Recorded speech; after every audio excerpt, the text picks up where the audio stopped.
We're live. Okay. Hey, Marty. everybody. I'm just filling in my going live on Twitter. 1 second. DCA live. Okay, here we go. Should be streaming to Twitter now. How are you doing, everyone? Here we are today, DCA again. Today we've got AI markets. We're going to talk about AI a lot today. We're going to call it AI Gentrification. We're here live with James, Invest Answers. What are you doing, sir? How are you doing? Mando. Good. Well, easy come, easy go. CTO Larson. To my left, go ahead, guys. James Mando Larson, go around the room. How are you doing? Everyone good? Who sold right before the show? Guys, confess in the comments right now. What's going on? It seems as though we have to save the market during this show. Don't worry. We're coming back. Yeah, looking behind me, you can see we are having a mega flush on good news. The JOLTS job report just came in the US. Very bullish, up 8.10 on expected 7.72. So extremely bullish numbers coming out of the US economy, which is obviously, as I always say, a great opportunity to flush the market because everybody will go long. Plus, we had a whole lot of upward movement yesterday, which they're going to take care of. Big question is, will they flush Ethereum 3,300, which is the primary support right now? Let's have a look. I think Bitcoin 97,000 will happen. You can see there on this side, there. You see those yellow lines there? That's all they're going to go for, and I think we should be done. Everything else is done. These are great times to do spot entries and low leverage longs. But let's get into the show. So today we're going to talk about this insane hype around AI again.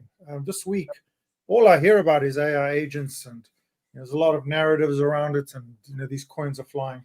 So we're going to do a little bit about talking about that, as well as touch on the week's news. With a lot of things going on, not as much as the previous week, but we will catch up with that. So let's jump into the agenda. AI narrative growth, 2,940%. People. AI has taken over from the meme narrative, and these AI tokens, and they come in all shapes and sizes, seem to have taken the attention away from memes, which also had tremendous growth. You can see second place at 2185, far surpassing anything else. And we're going to leave it up to Mando today to give us a little bit of an update from the last week on which coins, which AI agents are sort of making the headwinds and taking away the energy. Mando, do you want to lead with that?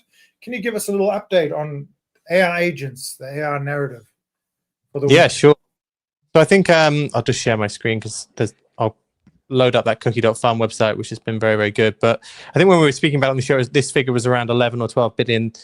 That was just last week, and it's up to 17 billion already this week. So big moves again in these tokens. We'll look at it on a 7-day basis just to have a look at it. But again, pretty much every single coin, kind of since we did that show, has had a decent move. And I would say there's not been that much new, just a lot more people finding out about it. AIXBT, there was an article out on Forbes today that's continued to kind of stay in the headlines. That's the one that's kind of building the Bloomberg terminal. But away from that, the two main drivers, I would say, of news, well, the main driver is still this AI 16Z protocol, which is the one behind ELIZA, which is this massive open source framework, which has been kind of #1 trending around the world. They're now integrating with a ton of different apps in the space and basically other protocols. So you're starting to see AI 16Z partnerships with pretty much dozens and dozens of different crypto firms out there who are all looking to try and build AI agents. And you start to see some applications built off the back of that. You had an attempt at kind of an AI meets Whoop, the Whoop band, the health band that came out this week called Gains. You saw a metaverse style play called Hyperfy, which came out. And these are new tokens which are kind of partnering or at least have some AI agentic aspect to them, which are kind of opening up at around 150 to 200 million. They're all launching from kind of pump.fun, which is kind of different to the ICO era and even the NFT era. So the ICO era, you'd have these like new coins that came out on a meta and everyone have to pay, millions of dollars to these teams, and then it would all go a little bit pear-shaped. Similarly with NFTs, you have NFT mints. People will give lots of money to these NFT like utility style projects. This time, it is an interesting space to look at because the way that these tokens are, the vast majority of these tokens are launches on Pump Fund. So you can buy them as they launch, basically. So you do have crazy stories of people buying pretty much every single one of the coins in this list at very, very low market cap. So it's definitely a space to look out for if you're looking for low caps, or trying to get involved in new projects. Pump Fund has become the new way to launch not even memes, even these sort of utility-based projects. But that's kind of how it's separated out. You still have the open source frameworks, of which AI16Z and Arc are probably the biggest. You have the marketplaces, which is Virtuals. That's kind of come down a little bit because there's a bunch of different marketplaces opening up, a lot of smaller different ones all saying, hey, we're going to do a marketplace. Tokens like Ava did that, for example, this week. Then you have the interfaces, of which this one, Griffin or Graphane, has been kind of one of the strongest. They announced that you could do swaps and trades on chain this week, but kind of like a ChatGPT user interface. That's become very, very popular. And that one's remained very, very strong. So that one's up around 450 million. But again, a few other ones are trying to do that. There's another one called H-Term, which launched this week, that's trying to do that. And then you still have the memes. So if you're just like, I think this sector to get big, the first AI agent that kind of came in made a couple of memes, which is Farkon and Goat, and those have both been relatively strong too. So we're starting to see that separation out of open source frameworks, marketplaces, memes, and then now this week has mainly been applications, right? Like, okay, we've done enough marketplaces, we've done enough frameworks. Now, how can we use them? And we've started to see some of the, like I said, the health app came out, the metaverse play came out. I think we're going to see a bunch of integrations with things like gaming. I think we're about to see a bunch of different altcoins also, existing altcoins, kind of reverse back into these AI agents and see how they can explore it. So I think a lot of the other narratives are about to also grab this and see what they can do with AI agents, which is why you're going to see AI16Z, I think, partner with a bunch of different projects in the space. Super. And behind the scenes I also as well. saw. Go ahead, James. Sorry. Related to that too, there's in the real world, not the crypto world, cryptoverse, there's crazy stuff happening on the AI side as well, and lots of really big news like this in NVIDIA $3,000 personal AI supercomputer. They have turned, I can't remember what it can do, something like 200 billion operations per second on a $3,000 machine. It's unheard of. Nobody would have ever imagined Moore's law or whatever scaling that fast. And then in addition, there's a lot of concern out there. We heard about the jobs market, but now there's this great guy on the internet. He talks about 1 in 7 workers already lost jobs to AI agents so far. And there's tons and tons of these reports, anecdotal reports. It's kind of insane. So I'm wondering, team Marty, are you tracking that too? Yeah, I mean, we've been tracking that for the last 6 months. I think that is the big move of 2025. And 2 key parts is very few politicians talk about it. It seems to be the number one pending issue in the economy. The abrasive nature of AI on jobs, and the fact that politicians never mention it. It was not in even a Trump speech. Biden, Kamala, AOC, nobody touches on the implications of AI on the economy. Although this week we did see Jensen, he stated actually more. He said that this is the quote, Jensen says he predicts that AI agents could become a multi-trillion-dollar industry, emphasizing the transformative potential of AI in managing and automating work, which has sparked discussion about the future of work. So we've got Salesforce introducing AI agents, I saw this week. Google, we've got the Lang chain, new frameworks. We've got marketplaces. It looks like this is accelerating at a fast rate, yet the government has no idea how to front run it, right? It could be quite catastrophic. 1 in 7 jobs will become 2 in 7 jobs, will become 3 in 7 jobs. What are people going to do? And that's sort of been the big question over the last few months. We've all, anybody in the space is questioning, what are humans going to do when this starts? And that's, I guess, over the next few weeks in the show, we will start to touch on exactly what humans are going to do. And just remember, for the audience, AI agents are where LLMs, in other words, large language models and the machine learning on some generated by supercomputers, merges with compute, with the ability to perform actions and execute on crypto, in the real world, in Deepin, And the merging of those two is what AI agents are. That's the new narrative. So if you hear about it, that's what it is. And it really is a big balloon, a big bubble beginning to grow up. And where it ends, we don't know. We've got people like Mert over at Solana who doesn't believe we'll see it in 2026 or the end of 2025. He thinks the bubble will pop.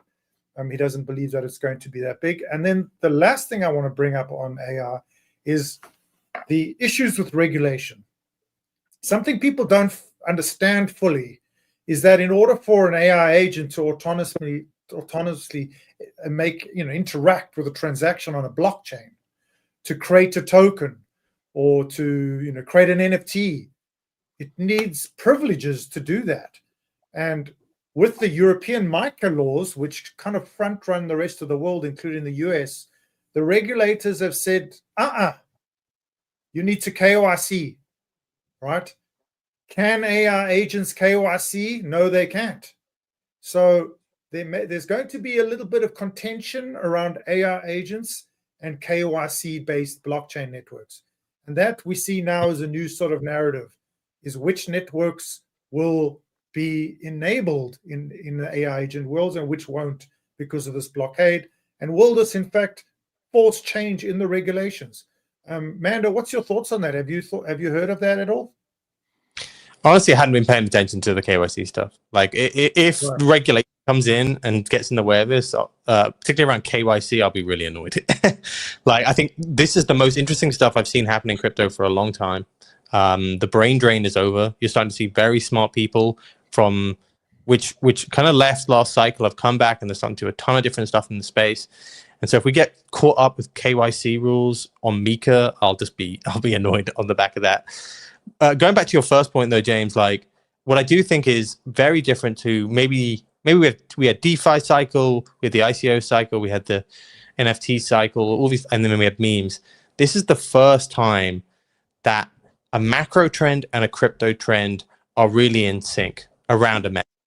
Like, this is what you're going to be hearing about from all the major Magnificent Seven stocks for the next decade, probably. Like, this is the trend.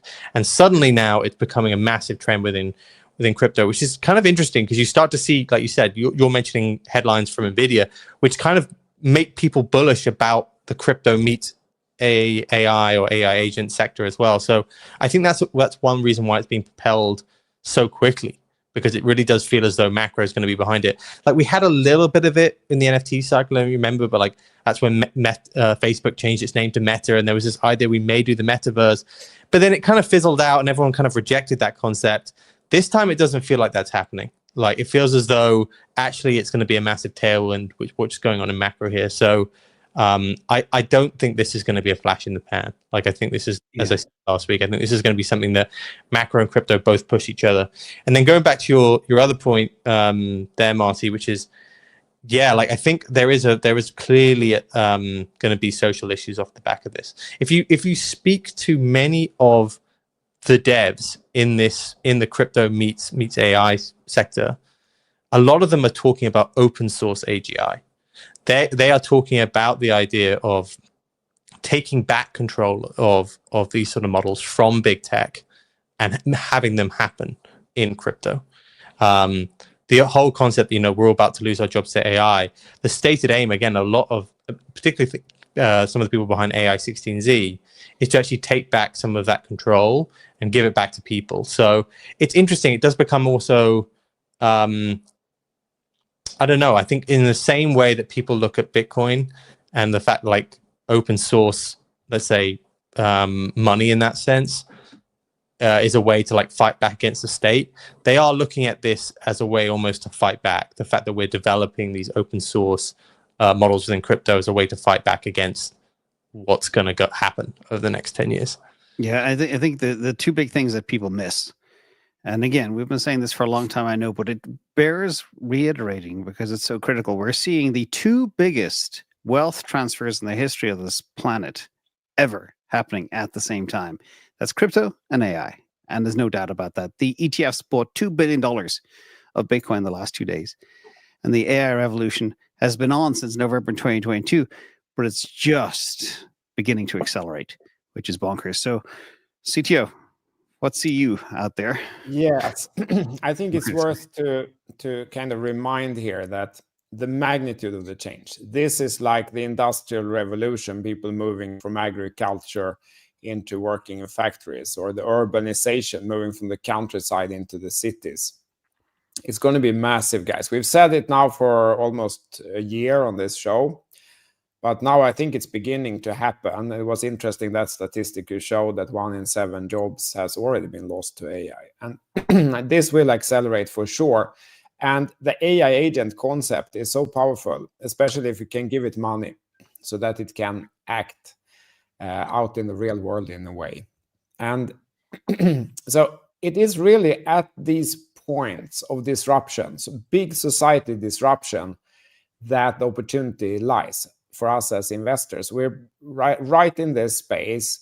We're monitoring it every day, and we will be able to identify opportunities, on the way. And there will be massive disruption. And we said it previously, I think I said it last week also, that everyone who sits and feels that they have a safe office job and they shouldn't take any risks and so on, I think it's a mistake. AI is coming for everyone who's sitting and taking input from the boss, working at the computer and delivering output. AI and AI agents specifically will be able to do a lot of that work. So there is disruption coming, and I think the consequence to take of that is try to learn about this opportunity that is right in front of us instead, and try to figure out how to capitalize on that. That is really the opportunity. And you can capitalize it in different ways. You can learn about it, you can try to contribute in that industry, you can invest in that industry, but you need to do something if you're like at risk of being disrupted. And better do it now, because it's going to start. It hasn't started already, starting 2025. It's clear as day. It's happening now. And politicians have no idea what to do about this. No one's going to come and save you or help you. You have to help yourself. That's my advice to everyone. CTO, what do you think about the fact that, obviously AI automation, AI agents, they introduce efficiency, right? And efficiency should bring down inflation, right? It should make everything cheaper. So AI, on the one hand, may attack inflation and bring inflation down. On the other hand, might attack employment and take unemployment up. So it's an interesting pendulum, right? It's very interesting what will happen, because of course, like the gain from this, it will not go to the person who's losing the job. It will go to that company that gets a massive efficiency gain. They cut cost and probably increase productivity. And then you do that with like 10,000 people, 100,000 people, you get a massive profitability boost, probably almost overnight. And I think we will see that in a lot of these companies.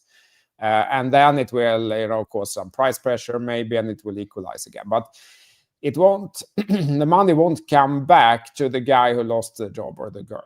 So that's really, I think, the big consequence. And then how will this affect society? I think it will affect society a lot. A lot of people who are kind of driving a good car now, living in a nice house, they will find themselves out of job. And what's going to happen with them, will society take care of them and so on? I don't know. I don't know what the solution is, but I see this playing out. And it's a problem for society, but a massive opportunity for us as individuals that's sitting here watching this show. That's my thing. Absolutely. Terrific. James, do you want to bring up the crypto calendar slide? Let's just move on to that. Yes, sir. Yep. Give me 1 second. So here we go. We've got a lovely, I post these up. This is our January crypto calendar. And let's just go through it quickly and highlight the things. We can see today we had the US JOLTS job opening. And between that and this new narrative that there is now a new virus breaking out in China will be the narrative used to say why crypto went down today. Once again, I don't believe that. I think price makes narrative. But anyway, the job opening did come out today. Then you can see each day with the blue things are the macro events, and you can see them very clearly. We've got initial jobless claims and then unemployment rate this week, so expect a lot of volatility around that. We've got the Zeus on Thursday, their second delegation epoch, so there'll be more opportunity to delegate onto Zeus. We'll talk about Zeus later. some Binance delistings, US PPI comes out the following week on Tuesday, and then the following day. We've got unlocks on here and so on, Arbitrum unlocks. Then we've got the 20th, which is a massive day.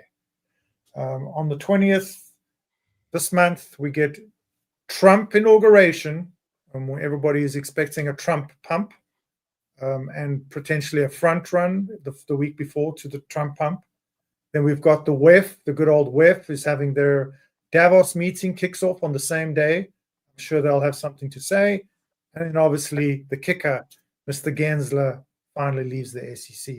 So we're looking towards the 20th of January for quite a highlight, quite a big day in crypto. Expect a lot of volatility.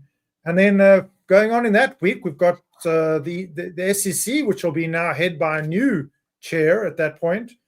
Their final Solana Grayscale ETF rule change to approve or decline Grayscale having a spot Solana ETF. That'll be on the 23rd. And then we've got some the Japanese interest rate decisions the following day, which could be quite coincidental to the US market, given the carry trade situation. And rounding out, you can see at the bottom side, so you can follow along down there. We've got tons more token unlocks.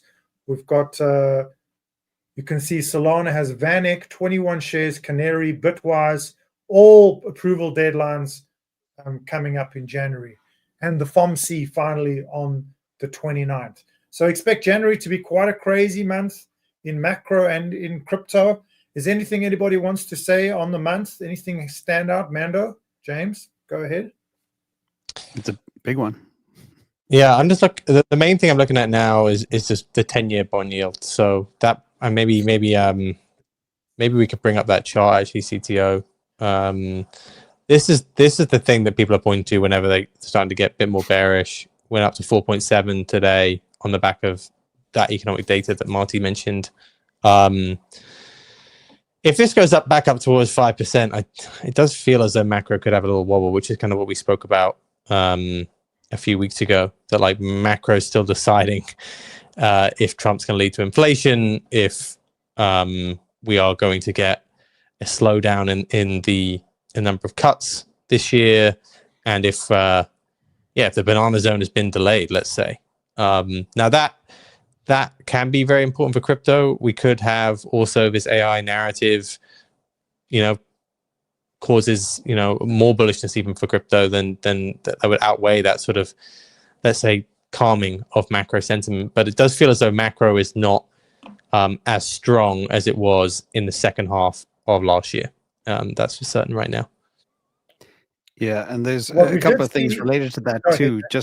Just dovetailing into the bond. So basically we have now despite the incredible government spending here that for this one, sorry, got all over the place.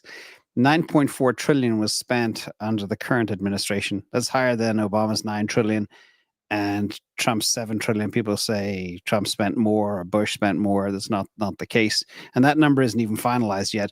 But one of the crazy things is, despite huge spending, the market is in shambles. Bankruptcies, US bankruptcies are at 15-year high. Everywhere you look, there's a going out of business sale for a massive store that could have 10,000 stores across the US, and they're just selling everything like crazy. We saw 2 of them last week hit the wall, and that's really bad. And the job market, this is the funny thing with this one, is kind of good news is bad news again. Remember we went through that last year, and now it's the same thing. So because there's more job openings, the theory is on this one that the market doesn't like stronger than expected data. And this is because many companies apparently delayed hiring until after the election, and that created an artificially soft labor market. We had things like hurricanes and stuff like that. So that's a little bit of the macro situation. It's not pretty by no stretch, and it could impact. You see as well, the S&P 500 falls, Bitcoin falls instantaneously on a combination of things. Mostly the jobs market. I wouldn't say it's the new virus thing out of China at all. I think it's mostly the jobs data that pushed the market down. Yes, another thing we did see that people weren't really aware of, we just happened to randomly catch it, was that the US Fed Reserve repo market kicked off. It's ended its downward trajectory for the last year and kicked off with a $400 billion injection, which usually, from historical perspectives, signifies we're about to have a bull run. That's the United States Central Bank balance sheet, as well as the reverse repo facility. And we did pick up on that. So it looks like they are turning the corner. And, obviously they're leaving it to the Donald Trump administration, which is now 13 days away from inauguration. But that's a good sign. More money is coming online for institutions to borrow, in essence, printing. So the printing may well have started, and I'll keep an eye on that, and we'll keep an eye on that and see how that escalates. Okay, the next thing to touch on is, do you want to touch on my target of 270,000K? Yeah. Let me try to figure out which slide that is. Hold on a slide. second. Third. Boom. That's easy. 1, 2, 3. Oh, fourth slide. This one. There you go.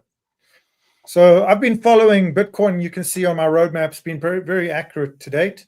You can see the blue line following the yellow line. So we've just done that first little leg down there. We hit 180 exactly. We hit 91.5 on the bottom exactly. The next big test will be the cup and handle target, which is 125,000. You can see there, I expect a significant resistance there around that level through April. And then that'll be the big test. If we don't pass that test, I think we'll correct, come back down, back down to the 70, 80 level. But if we do pass that, we've got tremendous evidence now of a new Pico top target around 260 to 270,000, with significant amount of people supporting that, and looking at a time range of around November.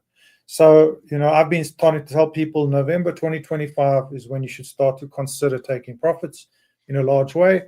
And, that's pretty much my statement right now. Buy now, hold until November 2025. Don't sell till then. CTO, what do you think about this one? Yeah, sure, go ahead. What do you think of that? No, I think it's possible. I did some scenario simulations as well, comparing previous cycles and so on. And I also got to like a 300K scenario is absolutely possible. So It's not what we're seeing on this slide, but it's not crazy. It could absolutely happen. But what I'm not happy about is the short-term price action, actually, which is what we're seeing here. I was very happy yesterday because yesterday's closing was a head and shoulder invalidation, which is a very bullish chart pattern. And that was the break above 100K. And even someone who isn't that sophisticated, above 100K is good. So I think a lot of people probably opened new positions yesterday. And I'm interested in hearing your thoughts, because right now, as we're recording this, we've broken below 100K again, and we have a bearish engulfing candle, which looks very bad. Do you guys think this is a flush? Is it to flush out everyone who opened new positions here yesterday? Because a lot of people will have identified this, a lot of big traders. Either just above 100K, or they look at the chart pattern and so on and so forth. What do you guys think? Or is it really like a change in perspective due to the macro, the 10-year yield breakout and so on? Yeah, I think it's definitely a liquidity flush, because the ETFs have bought, over 900 million 2 days ago and 978 million yesterday. It's nearly $2 billion of Bitcoin purchased just in the last 2 days, and they need to fill their boots somehow. So I believe maybe TradFi ETFs need to find it somewhere, and they need to drive the price down in order to get, Bitcoin at a decent price, because that's where they make the money. They don't make the money off the fees. They make the money off the margins, the spreads of how they buy. They sell something yesterday, they buy it today. They sell it at 102, they buy it at 97. That's how it works. And if you look at the last 2 days, over 19,000 Bitcoin were purchased. That is insane. Remember, only 450 are being mined today. So that's my theory. I think the market makers are trying to help the ETFs fill their boots. And of course, the market makers are flushing liquidity to liquidate leverage longs, which they did at 97.8 approximately. Yeah, I would err on that side too. The main reason is I tend to see that macro correlation is kind of short to medium term max. So like, I think we're selling off today maybe because the 10 years going higher, but that's not something that I think would be persistent for like weeks or months. I will stand by with what I said maybe 2 or 3 weeks ago, which is that, you know, I think we could be in this range for a little bit longer than we expect, just because macro hasn't made its mind up yet. I do think we'll probably have a pump into the inauguration, but I don't know if that takes us like past 120, 125K, and it could easily get sold after that. It may just be like a pump. This isn't like the perfect macro setup for Bitcoin, I would say. You know, we have higher rates, we have a stronger dollar, we have global liquidity starting to turn back lower. Now, do I think this could be maybe a period where Bitcoin dominance comes down a little bit? Yes. Like this is now starting to feel like maybe that's what we can kind of hope for in the crypto market. And I think the main thing that would drive that would be this, you know, this emerging AI sector and maybe some of the bullish things happening on some of these smart contract platforms as well, aside from that. So I personally prefer Solana here to Bitcoin. Like I think the things that drive Bitcoin don't look as strong for me. The things that would drive Solana and maybe some other L1s look stronger. There you go. Terrific. Yes, Marty, I mean, my Dominic? opinion, it's a clear liquidation flush, just because, you know, I keep track of the lower liquidation numbers, and these prices will run literally to the dollar, and they're turning around there. The only one left is Bitcoin. Bitcoin looks like 97,000 was the lowest liquidation level, but they could come for 95, which had some open longs from before. But Solana is fully flushed. Sui had a big run up, but is fully flushed at 4.88. Ethereum has tremendous liquidity at 3,300, which was the most supported line I've seen in a long time. Very impressive support at 3,300, and that has not been tested. They came as low as 3,425. XRP came down to 2.3, which was the lowest liquidation level, etc., etc. So I think it's just a temporary pull down. I expect us to recover by the end of the day, in my opinion. This is a great time once again to do spot buying and leverage longs at low liquidity if you are trading. James, let's talk a little bit about Bitcoin Reserve news. Since we discussed last week, we've got a couple of new players. Let me go through them. This is only this week. Hong Kong legislators have proposed adding Bitcoin to the city's national reserves to enhance financial security and stability, which is an interesting way they pose it. That's interesting. Where Germany, who sold to kick off this cycle, pretty much did the $5 billion sell. They've now suggested the European Central Bank and the Bundesbank are considering Bitcoin in their reserves. They might buy higher. Very interesting. We've got Putin making incredible Bitcoin statements, as well as introducing discussion to revisit the idea of strategic Bitcoin reserve. In Russia, we've got Japan legislators formally requesting discussion on establishing national Bitcoin reserves. Obviously, the US, we know there's already a bill on the table, the Bitcoin Reserve Act of 2024. We've seen Loomis answering questions, stating that there's no need to make or print new money to do that. They could simply mark their gold certificates to fair value price and start the reserve with the seized gold, plus with the seized Bitcoin from the marshals, as well as the gold certificates. Very interesting strategy. We also have Brazilian officials proposing legislation considering Bitcoin as part of their national reserve. Poland came out and said the same thing. And even yesterday, we've got Czechoslovakia, if I can read the thing. Governor Mikl of Czechoslovakia, I also considered whether the CNB should buy a few Bitcoins. So as you can see, the arms race, the gamification is continuing. Together with that, Bitcoin on exchanges, the reserve balance is at an all-time low. It's approaching 2 million, including customer funds. We're reaching OTC limits. We're going to definitely experience price shock soon. I know we've been talking about it for a long time, but the numbers don't lie. Any thoughts around the table about Bitcoin as a reserve? Go ahead, James. Well, one piece is this guy, we saw the resignation yesterday of Trudeau. I said that properly.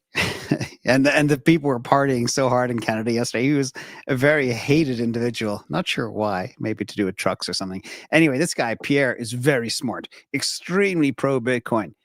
And he's built his whole campaign There's an 88% chance now on the markets, poly markets, that he's going to be the next Prime Minister of Canada. And his whole campaign is built on Bitcoin from the very beginning. So this is another huge one. I mean, the dominoes are all lining up. They just haven't toppled yet, but that day could come big time in 2025. But getting back to the inauguration, January 20, I do think we could chop sideways a little bit until then, because there is some insecurity about Trump and tariffs that could kill economies around the world, and that, you know, brings another macro rattle in. I forgot to mention. Yeah, can I add one thing on that? Because I also felt the Canada news is actually huge. And it is still the case. Poly market is now up to actually 89%. Oh, that 89. Pierre, I'm not going to try to pronounce his last name, but Pierre is will replace. Huh? How do you pronounce? We need a French Yeah, team member. I'm not gonna butcher his last name. So Pierre, because you know, a lot of the other countries in the world, they feel that but Trump is a little crazy. That's why he's going with this Bitcoin and things like that. But if Canada also, which always seemed a little bit more moderate and so on, a little more balanced, if they also come out now and maybe even stronger, start talking about Bitcoin in a positive light. And I watched some today, I said this morning, I watched some previous interviews and speeches from him. He's explaining Bitcoin and the purpose of it perfectly. Really convincingly himself, not like repeating someone else's narrative, but actually explaining it. And if he comes out, Canada comes out in support of Bitcoin, I think a lot of other countries, like countries in Europe and so on, they're really going to start thinking twice. Like if it's only Trump, they write it off, like he's crazy anyway. Who cares about that? But now, if Canada comes as well, you know, if you start build a cult, build a trend or something like that, build a following, the first guy, it doesn't create the movement. It's the second guy that comes out. Then everyone else starts feeling stressed that they are being left behind. Then they will jump over each other to get on the boat. And I think that could happen if Canada comes out. So this is a big one, guys. There's a brilliant representation of that, by the way. If you haven't seen it, went viral years ago. Is this guy dancing on a hill in San Francisco out of his mind? And then he's on his own for about 5 or 10 minutes. And then one of the guy joins. And then within 2 minutes, there's 100 people there. It's incredible.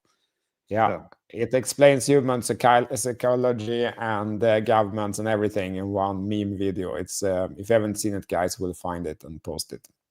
Yeah. Perfect. Mando, any thoughts? I saw a piece out by Galaxy Digital, which is one of the main crypto research firms. They said 5 countries they expect this year to adopt Bitcoin reserve. They did not think it was going to be the US, notably. That's going to be the big one here, right? Like, we're all talking about smaller ones, but if the US, the size of the US economy is probably more than all the others put together that were mentioned. Czechia, by the way, it's now called Czechia, not Czechoslovakia. But I think that's going to be the big one we're going to hear in a week. And if that's a green light, then that 5 by Galaxy, I think they would immediately update that to like 10, because if the US do it, then so many will. And Marty, have you been checking wallets or Arkham around Russian wallets? Because there's so many rumors that Putin has been stacking Bitcoin too. And that's why he's goading Trump into building a reserve as well, because he's already moved into it. So, his narrative has definitely changed. In fact, this week we even saw a live video of him discussing Bitcoin, and he said Bitcoin cannot be banned. So he's come around to understanding these things. The fact that this asset class cannot be banned. And just as a reminder as well for the audience, because if you mention the name, people get very upset. We're talking about Bitcoin, okay, and dominoes. It doesn't mean we're fans of Putin by any stretch of the imagination. So I want to get that clear. Good. That's right. Just a couple of things. This 2024, 7.1 trillion was added to the US stock market.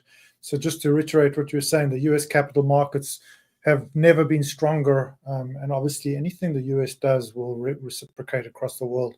7 trillion is more than most countries' GDP. So, you know, the US stock market has never been stronger. Yeah. Then, you can see And what narrative is behind that 7 trillion? Any ideas? AI. In case people were wondering, it's all AI. That drove it all. So yeah, we're all aware of the NVIDIA pump. You can see 172%, but look at Apple, look at Microsoft, Google, Meta, technology just absolutely booming. Even Tesla now catching up with a 61% jump. Yeah, MicroStrategy, is it on here? What category did they put MicroStrategy? No, they're not. Under? This is S&P 500, so it wouldn't be on there. Got it. Do you want to talk a little bit about the MicroStrategy's inclusion in the NASDAQ 100?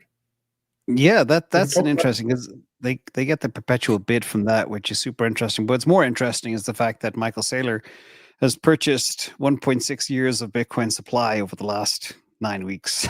So that's kind of bonkers to think about. And remember as well, if we forecast forward after the next halving, we go out to 2028, it's not going to be possible to buy 200,000, 250,000 Bitcoin anymore, unless you got a truckload of cash. You know, again, you take everything back to supply, like nearly the $1 billion into the, no, how much was it again for the ETFs? Yeah, $1 billion yesterday, 900 million the day before. That's 2 billion in 2 days. That's a stack of Bitcoin just being sucked in by 7 ETFs, mostly Fidelity and BlackRock, by the way. It's insane. And the question is, you know, people always ask, CTO, you kicked it off at the beginning, who's selling? It's got to be manipulation, because the long-term holders, they are gurus in the space. They've been tracking this stuff for years, since 2013, since 2015. They are not letting go of their bags. And I've calculated that they've sold over 2,000 of what they typically sell during a bull run anyway. So the long-term holders dumping is almost done at this level.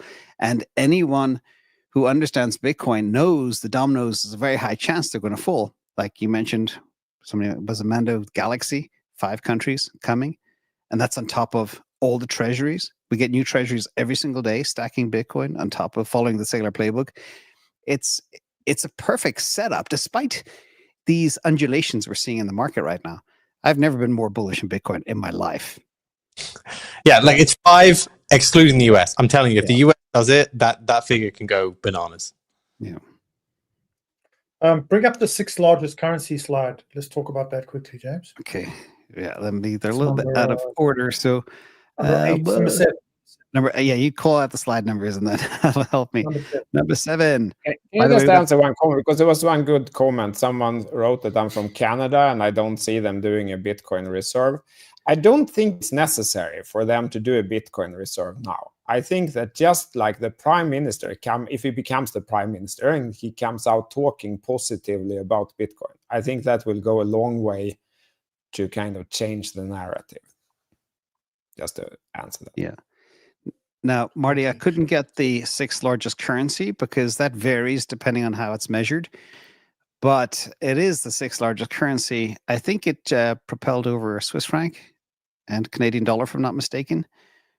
But I think it's a very interesting chart to look at, because if you can go down the ranks and really, there's a narrative around everything. Obviously, gold. We all know that Bitcoin is gaining on gold. We've actually got another chart to prove that. And, you know, a lot of people say that is where the next large dose of Bitcoin liquidity will come, is from gold, as people who are primarily macro gold or maxi gold will start to allocate into Bitcoin, as well as silver. But it's quite interesting to see Bitcoin is just about to attempt to take Amazon. I think when we always said this in last show, when Bitcoin starts to approach on these major, you know, top 7 or 8 companies, they're going to have to wake up. We know Microsoft had a vote to buy it. We know NVIDIA is talking about AI. We know Apple is very much involved and has actually made statements. Tim Cook has made statements about including Bitcoin. We know this week Apple included Bitcoin symbols in their core library on OS X for the first time. And then obviously going down, we know Meta is very much behind, you know, the DM blockchain, Sui blockchain. We saw that Zuckerberg hired Dana White to be on his board. Dana White, the CEO of Ultimate Fighting. He's trying to youngify and rejuvenate Meta. And then obviously Tesla are holders of Bitcoin. So you can see the bullishness on Bitcoin involves all of these aspects. Every single one of these industries, companies, and people involved have somehow a finger in Bitcoin or a potential opportunity to get involved in crypto. So you can see the board will shuffle, but this is a really good snapshot for today. Any comments on this, James? Mando? Yeah. Well, there's your BTO? Bitcoin versus gold as well. That'll demonetize. Yeah, I keep track of Bitcoin. this. It's an extremely accurate chart. You can see I've been keeping this for a year. You can see it has the cup and handle of both targets, the 125 and the top of gold. And you can see that Bitcoin is now actually started to pull ahead towards its target. And I think we might see gold pull back, I think, and Bitcoin shoot up a little bit more over the next months. But this is what I keep track of. And, any thoughts on this, guys? What are your feelings, Mando or James? Well, I think big news is Meta and Dana White. I've known Dana for a long time, and he's a very special cat. But it goes back to the war against the woke mind virus. It started with Elon and people like Dana White, Joe Rogan's, etc. of the world. They're all going after it. The fact that now a guy who's very anti-woke mind virus is on the board of Meta, and after Meta being a very woke company, is not to be understated as well. It's pretty radical what's happening. And also, do not forget, Mark Zuckerberg attends all the UFC fights side by side in the back rooms, in the prep rooms with the fighters, and often sits beside Trump, as does Dana White, as sometimes does Elon Musk. So it's become a bit of a boys' club, I'm afraid. But it's also a big change in the world that's actually necessary, perhaps. Can I add also? I saw it today. I don't know if it was today or if it was further back, but Zuckerberg also went out and said that they will drastically pull back on the censorship across all the Meta platforms, following the lead of X. Yes. It's a 5-minute interview. If you haven't seen it, you should everyone watch it. There is really a change of wind direction in the whole world. It's not only X, it's not only the US. The new, more based Zuck is really getting on this as well. And it's fantastic to see. I was very happy to see that. He said that they will drastically dial back all these protocols that they had to put in place under the previous political pressure, and allow much more content on the site, and not take stuff down unless there's been a report, and so on and so forth. It's 5 minutes, and he was very specific about the things they will change across Instagram, Facebook. TTO, he actually said today in a statement that Meta will stop using fact checkers and start using community notes like X. Yeah, and he said that the people we will move them from California to Texas, where all the Bitcoin miners are. Yeah, I think it's an interesting one here. Like, again, maybe this is less crypto based, but it does feel as though there's been a massive thawing between Elon and Zuck. And I think this is actually around OpenAI. So I don't know if you saw, but obviously Elon's in a fight right now with OpenAI about them moving from a non-profit to a profit. Last week, Facebook or Meta filed a lawsuit also trying to block that move. And then you see this, which is him. I mean, 2 years ago, remember, they were about to have a boxing match. Like, they were not friends.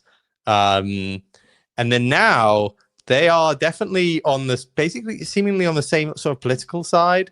And you're starting to see this, right? Maybe their interests are aligning a bit more. So yeah, let's see how that happens. I don't know how long billionaires really stay friends, but it is interesting to see that maybe we're starting to see an Elon Zuck power dynamic kind of come in here against some of the, because they are on the, let's say, the more right side of billionaires, and that's not standard for a lot of others. So I think it's gonna be interesting to see how that progresses versus, let's say, Google, which is seen as more of a left-based organization, and OpenAI. I don't know, but maybe we're starting to see that. Well, I think it's important for a lot of people don't realize that Zuckerberg was actually the first crypto developer for the first company. In 2015, they started the DM project to create the Libra coin for Facebook, and was shut down by the government in a major, the beginning of choke point. And the most interesting fact that I recently learned was Silvergate was the bank that picked up all of the assets of that project when they turned it down. So that's very interesting coincidence that Silvergate, the bank we all thought went, belly up, was somehow involved with DM and Libra and Facebook. So Mark Zuckerberg is very bullish. He's always been a crypto pro guy. And I agree with you. I think, like I've been telling people, after the Trump inauguration and the Gary Gensler resignation, these kinds of billionaire types are going to be able to become more vocal as to what they've been doing in crypto, the work in R&D in these corporations. And I think we're going to see a series of bullish news that we never knew, because they can't even mention it right now. Elon Musk cannot even mention crypto without getting a Wells notice. So very exciting news for crypto after the Trump inauguration, particularly with the Magnificent Seven, I believe. And X payments will launch too, which will probably be blockchain crypto based. By the way, it looks like the Bitcoin flash is down. We're back above 98K. Time to go back up again. The ETFs to fill their bags. Yes, we hit the numbers exactly. We hit 206 on Solana, 488. Sui, 3,500 on Ethereum, came a little bit lower just on a cascade. XRP 2.3, good. Well done, anybody who did the longs and entered there. Well done. Excellent positions. We also saw Tim Cook, Apple's donated $1 million to the President-elect Trump's inauguration fund. Don't know if you guys knew that. So yeah, that's like you giving them 50 cents. that's like nothing. It's just lip service. Some other interesting news coming out the wire is Coinbase is planning to add, or through Jesse Pollock's Twitter, the coin equity, the stock in Coinbase, to list it on Base. Mando, do you have any feedback on that? Any thoughts on that? Quite an interesting new movement to be able to list an equity on Base. Yeah, I saw it mentioned. I think it was mentioned in a comment rather than like an announcement. He just said, "Oh, that would be interesting if we could do that." I don't know if it was down the road, like we're looking into tokenization, but it's very clear that is alongside. They've done well with these AI agents, like tokenization of real world assets, including stocks. I think Base will be pretty strong on that, particularly US based assets. Like they're going to have the institutional backing to do a lot of that. And you've already kind of seen it with the big financial institutions that have come in. They've generally gone towards Base to do that. Outside of the US, I think that could be a bit more broad. Like Jupiter's pushing this huge tokenization platform on Solana. I do think Solana can be strong on that, but it does feel like ETH, just because it has the ETF and has, like, let's say the clarity already around its position as an asset in the US, could get a leg up when firms start to come in. So I'm that's going to be what Coinbase is going to be strong at: tokenization of real world assets. We've also got Remora. You guys should look into Remora Markets. That's also, they've tokenized NVDA and Tesla on Solana. So this is definitely a new narrative coming into the new year with obviously signing of regulations and more clear guidelines. I think the next narrative will be the tokenization of US equities. And you can imagine the amount of liquidity coming into that, and AI agents and their role. Retailers will be able to use AI agents, like current Wall Street traders use high-frequency trading bots. It's going to be a whole new dynamic, a whole new market. It's extremely exciting. We all know that was pretty much the direction of crypto from the beginning, was to be a digital NASDAQ. Before we finish, let's jump. Go ahead. Can I add one point to that? Can I just add one point to that quick? Because I built this tool which pulls different market data. I worked on it for a couple of years, and the stock markets are such a mess. The data and the complexity of it is catastrophic and humongous. It's a mishmash of different systems. There's like 45 different markets with 45 different systems. There's splits. It trades like not on Friday because it's a holiday in that country, but it trades on some other market. It is a complete chaos and mess. And of course, Larry Fink, who sits in the middle of that, he knows that. And then he sees on the other side, there are the tokens, like the coins that it's a software that runs in some magic machines. You don't have to do anything. And the quote is there all the time. It just works every single day. every single month. You don't have to do anything. So because I'm pulling this data from one side from the coins and the other side from the stocks. One side works every single time, every single day. On the stocks, there's always problems. Always problems. So the efficiency gain here is enormous. I can just imagine all the systems that are sitting there trying to process all this data that Larry Fink is like involved in every single day when he goes to this work. Probably it's like crisis meetings or something. I can imagine. Imagine the efficiency gain here. We're talking like a factor 10,000 gains of just the efficiency, the cost saving alone. And then add that the fact that it can then trade 24/7, and you can do away with all these systems from 1940s or 60s or wherever. And it is so enormous. And I think that a lot of people haven't realized that. That's, of course, what Larry Fink sees there in front of him, that if he can do this, he can tokenize all these hundreds of thousands of assets, traditional assets like ETFs, stocks, different funds, and all that, and just put them as different tokens on the blockchain. He has made like a 10,000 times efficiency gain in doing that move. Yeah. Plus all the benefits in terms of extended trading and all those things. That's what he sees. Yeah, and BlackRock is going to do this with Citadel, and they're going to move it to Texas. It's called TXSE, and their goal is to take down the New York Stock Exchange and the NASDAQ. Is it possible to invest in? Are there any investable assets in that kind of transformation? Purely private. It's like trying to buy some of Citadel. You can't. So anyway, right. You'll have to have like a KYC, official wallet, things like that. Yeah. Crazy. If anyone sees investment opportunities in that space, I'm interested, because this is going to happen, guys. 100% this is going to happen, because the efficiency gain is so big, and not many people have understood it yet. There are some RWA out there which have partnered with a few of the TradFi companies coming in. Ones like Ondo spring to mind. But my honest gut take on this is that the financial companies will come in and do them themselves. Like, they don't necessarily need the hand-holding for it. They'll build the pipes themselves. They don't necessarily, like, these are banks. These are financial institutions.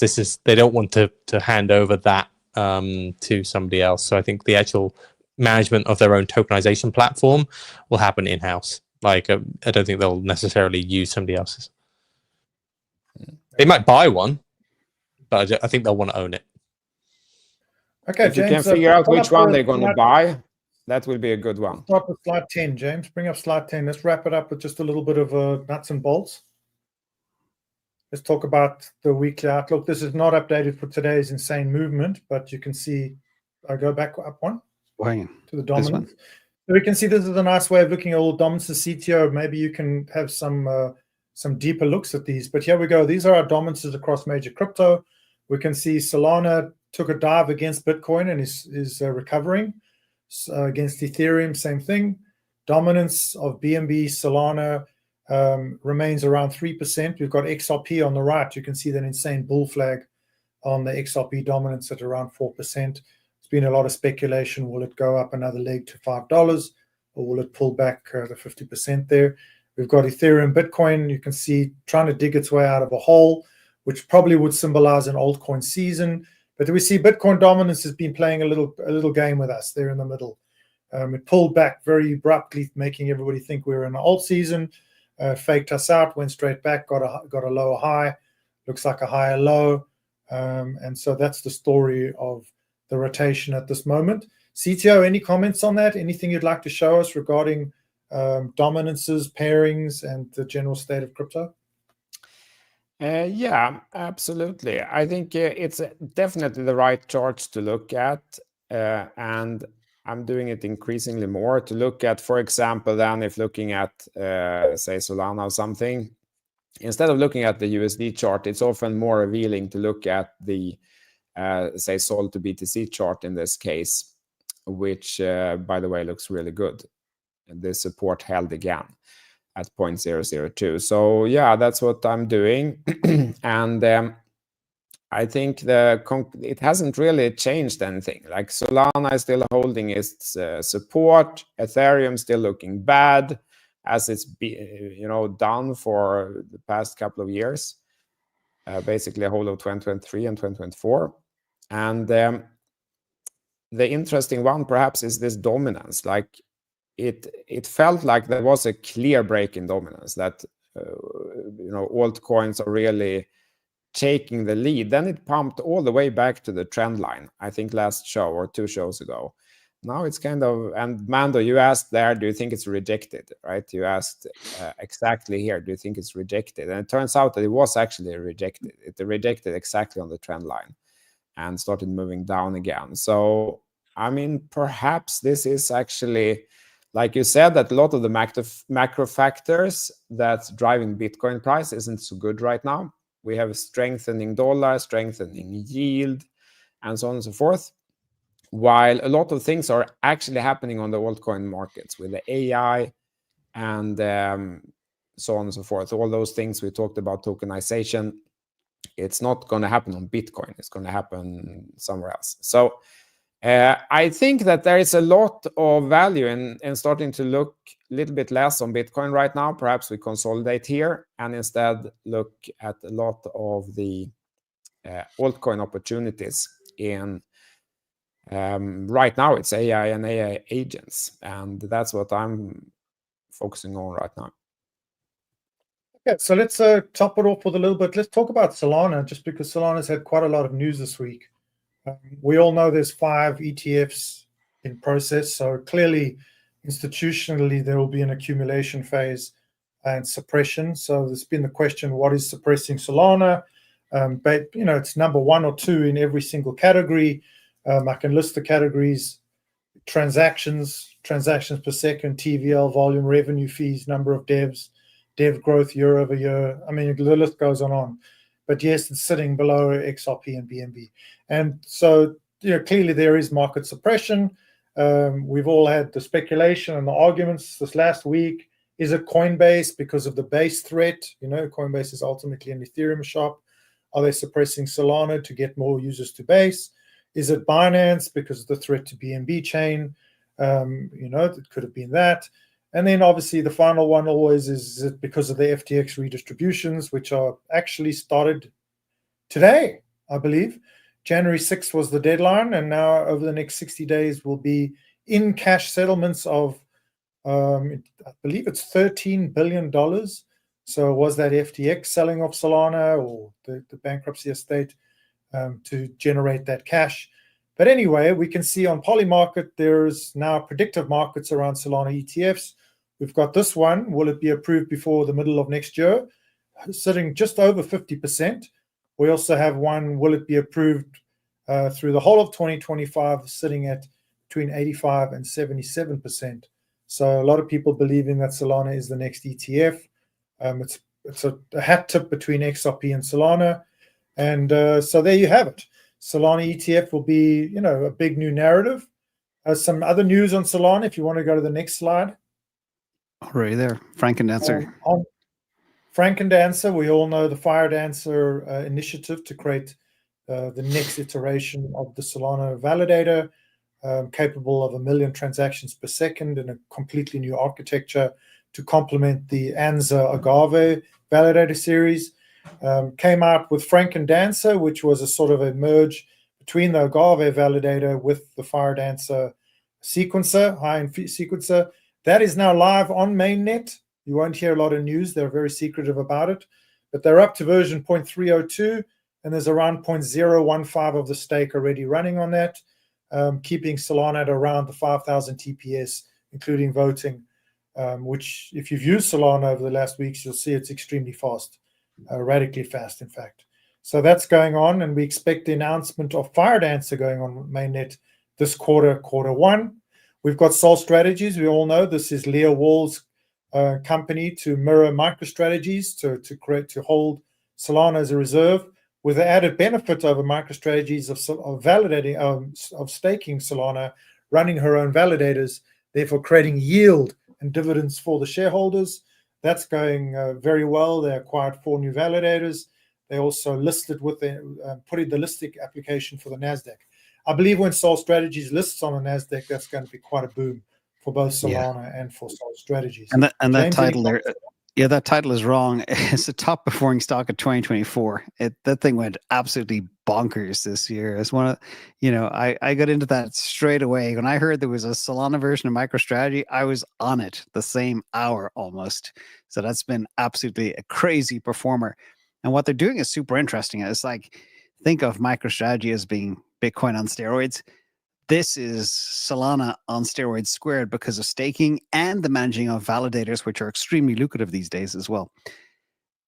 So, fun. Yes, and then move on to the next slide.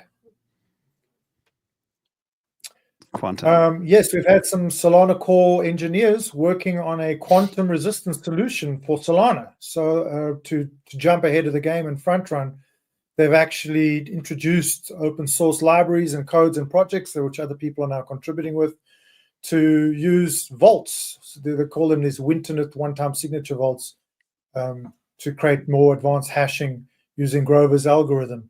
So Solana is moving ahead to become, a quantum resistant option, which is very interesting.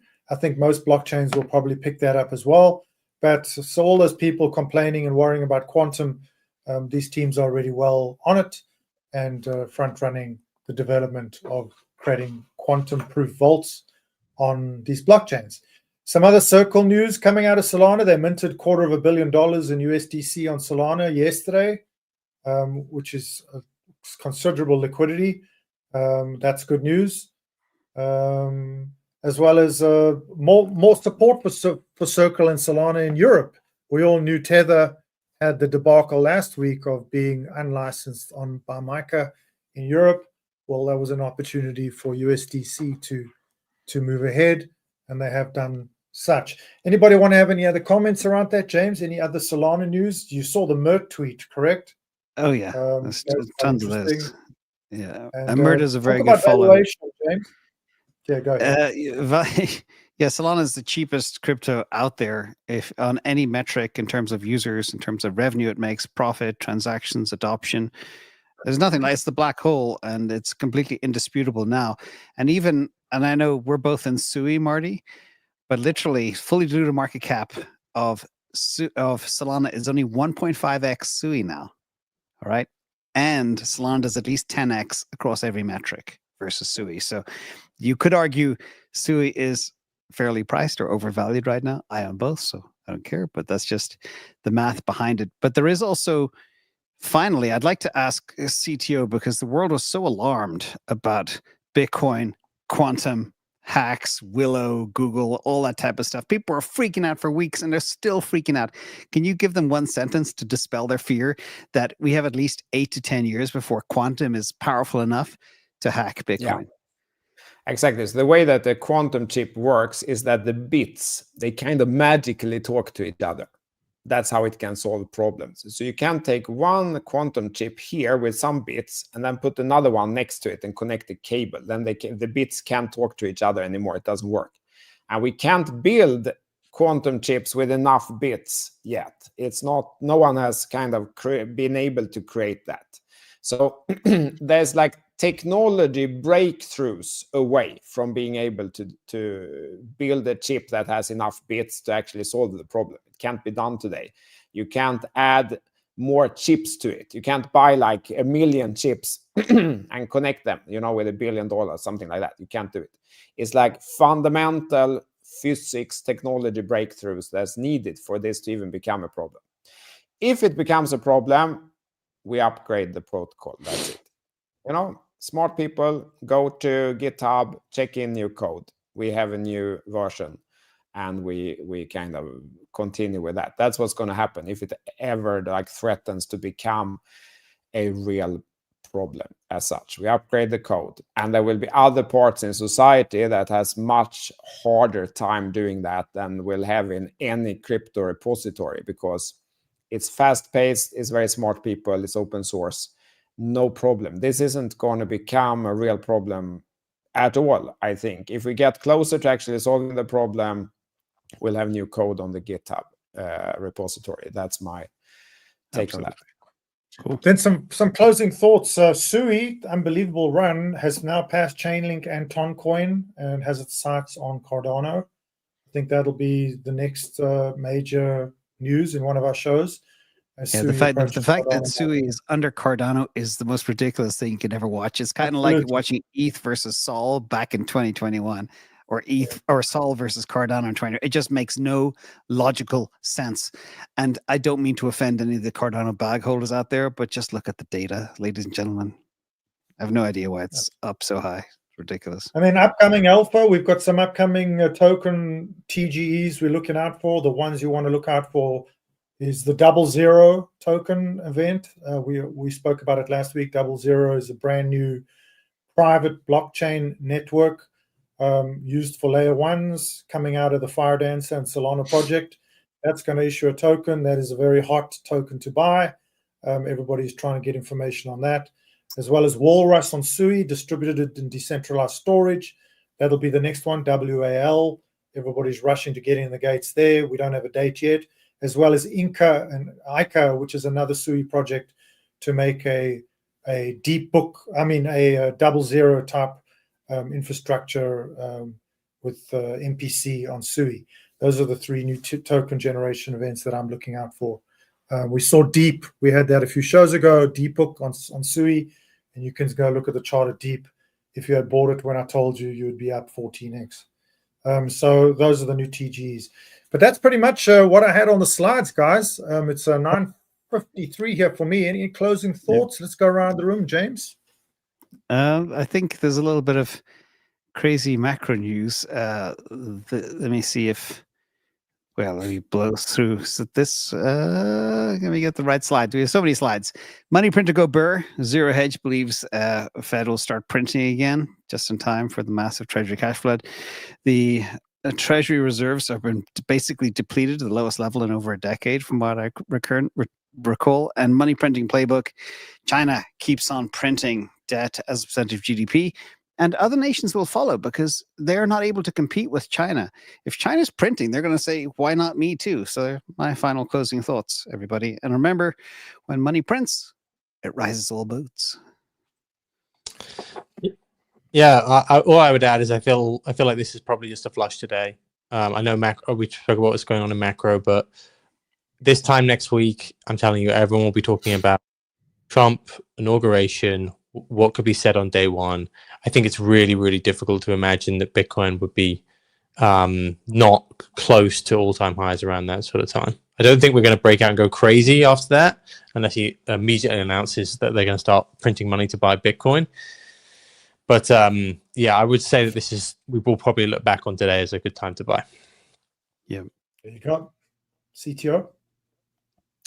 So this is the first show of the year. And one thing that I try to do for myself and can be a suggestion for everyone watching is to think like, what will you do better this year? How will you improve? Because nothing is perfect. I'm not perfect. You're not perfect. No one is perfect. Especially if you're in the market, it feels like you're the wrong most of the time.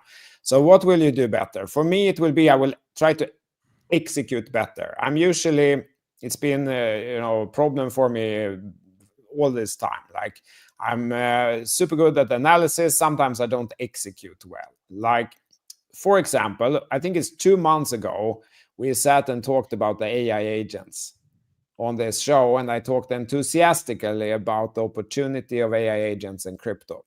Since then, I think the total market cap of these have gone up something like from 1 billion to 17 billion or something like that.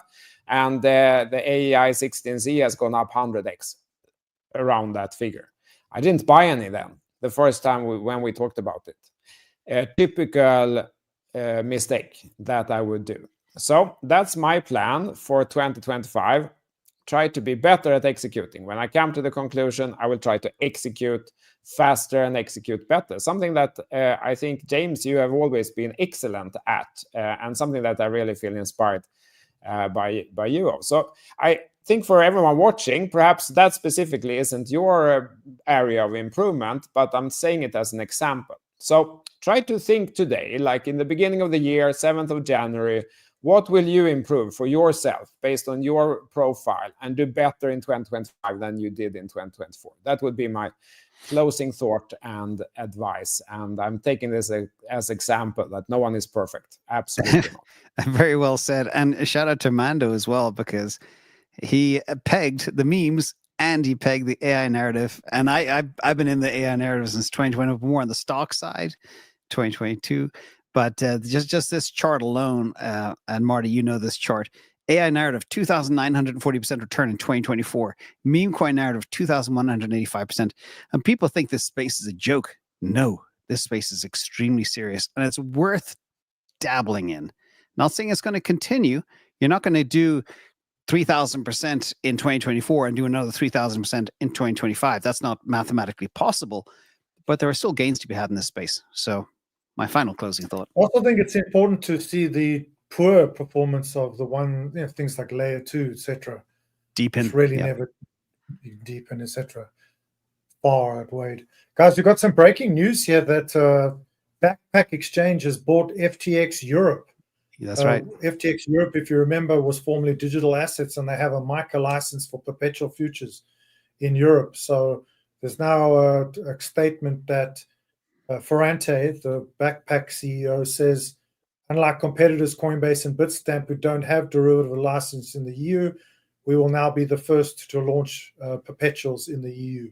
So if you're in the EU, you have a perpetual answer. It's going to be a Backpack Exchange, which is going to use the license they just bought from FTX in the bankruptcy. Very interesting. Yeah. Well, okay, guys, I think that's the show. All right. Thanks, guys. Great job, Marty. Thank you, Mando. Looking forward to next week. Trump inauguration build up. Yeah.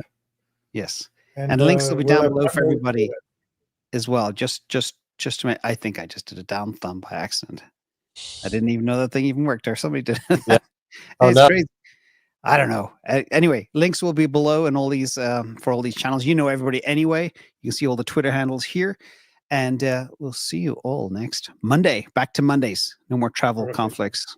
Okay. Cheers, everybody. We'll see you next Monday. Have a good week in crypto. Thanks, Marty. Be strong. Thanks, Mando. Great job.